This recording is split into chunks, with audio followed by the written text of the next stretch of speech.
Aujourd'hui, nous allons faire la distinction entre la police administrative et la police judiciaire. Mais avant de commencer, pour ceux qui ne me connaissent pas, je suis Mamadi Camara, je suis d'origine guinéenne, je suis étudiant en France, précisément au sein de l'université Jean Moulin Lyon 3.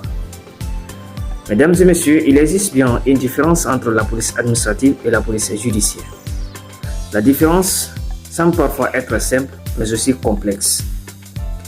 La police administrative, pour faire simple, elle a pour finalité la prévention. Et la police judiciaire, elle a pour finalité la répression. Cette affirmation ne vient pas de moi, mais elle est du Conseil constitutionnel dans une décision de 2015 dans la loi relative au renseignement, où le Conseil constitutionnel a envisagé que la police administrative a une finalité de prévention contre les attaques à l'ordre public, tandis que la police judiciaire, elle a une finalité de répression contre les attaques à l'ordre public. Vous voyez désormais que la police administrative, elle prévient les attaques contre l'ordre public et la police judiciaire réprime les attaques contre l'ordre public. Mais la police administrative est sous l'autorité du maire, puisque l'article 2212-2 du Code général des collectivités territoriales de la République française précise que la police municipale a pour objet d'assurer le bon ordre, la sûreté, la sécurité et la salubrité et la tranquillité publique. Donc, à ces quatre pouvoirs du maire, la jurisprudence a ajouté d'autres fonctions du contenu à l'ordre public, comme le respect de la moralité publique, le respect de la dignité de l'être humain, prévu et envisagé par les jurisprudences Morsan-sur-Orge et les films Lutetia. Mais nous n'allons pas rentrer dans le contenu de ces jurisprudences. Restons dans le cadre de la police administrative. La police administrative, elle met en place des moyens pour empêcher la commission d'une infraction ou des attaques à l'ordre public. Par exemple, lors d'une manifestation, la police administrative mettra en place des moyens pour ne pas qu'il y ait de la commission d'une infraction ou qu'il n'y ait pas d'attaque à l'ordre public. En mettant en place des officiers pour encadrer les manifestants, par exemple. En précisant dans un arrêté municipal, bien sûr, les jours dans lesquels la manifestation va se dérouler, les points de départ et les points d'arrivée des manifestants. Tous ces moyens-là constitue une manière de prévenir des attaques à l'ordre public. Le maire, par exemple, peut interdire la circulation sur certaines voiries pour empêcher qu'il y ait alors la commission d'autres dommages aux citoyens paisibles. Le maire peut interdire, par exemple, à travers un arrêté municipal, la sonorisation dans sa commune pour ne pas déranger le trouble ou pour ne pas provoquer le trouble à l'ordre public ou du trouble au voisinage.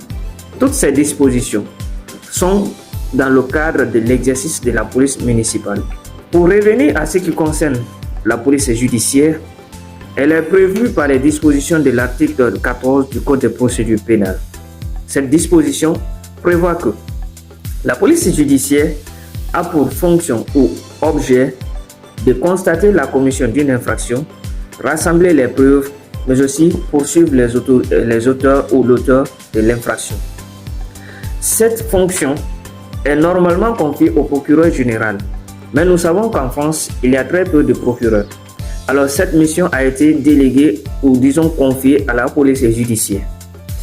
La police judiciaire intervient après la commission d'une infraction pour constater qu'il y a eu effectivement la commission d'une infraction, pour rassembler les preuves et traduire les auteurs devant leurs responsabilités. Par exemple, lorsque il y a eu un accident, la police judiciaire interviendra pour constater l'effectivité de l'accident, rassembler les preuves, mais aussi demander la réparation des dommages et intérêts. Mais la distinction entre la police administrative et la police judiciaire a une autre importance très capitale. Il s'agit de la détermination du tribunal compétent pour juger lorsque l'intervention de la police a causé du dommage aux individus aussi.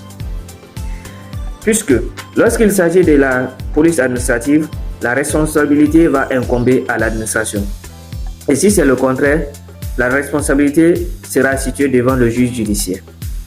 Pour faire la distinction, il arrive parfois que les opérations de police soient mixtes, c'est-à-dire la police administrative et la police judiciaire interviennent en même temps pour une même affaire. Alors, lorsqu'un dommage résulte de l'intervention de cette police, devant quel tribunal la responsabilité va être jugée?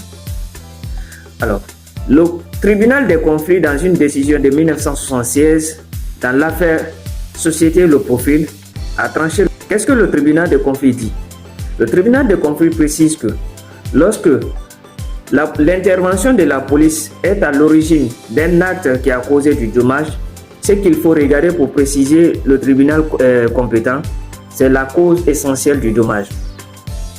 C'est-à-dire, il faut voir est-ce que la cause du dommage provient de la prévention d'un trouble à l'ordre public ou provient plutôt de la répression d'un trouble à l'ordre public. Si ça provient de la prévention d'un trouble à l'ordre public, vous avez compris déjà que c'est un acte de police administrative. Donc, par conséquent, il s'agira d'un acte administratif.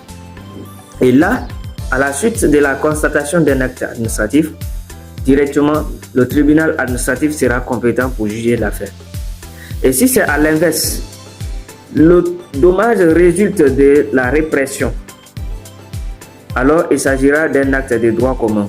Et par conséquent, le juge judiciaire sera compétent pour trancher l'affaire. J'espère que vous avez compris la différence entre la police administrative et la police judiciaire. Mais pour résumer, il faut savoir que la police administrative intervient à titre préventif. Et ces actes sont des actes administratifs dont la compétence est transférée au juge administratif.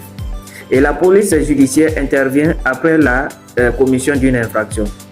Son rôle, c'est de réprimer les attaques contre l'ordre public et les actes commis dans ce cadre de figure, le juge judiciaire est compétent pour les juger. Je pense que vous avez compris.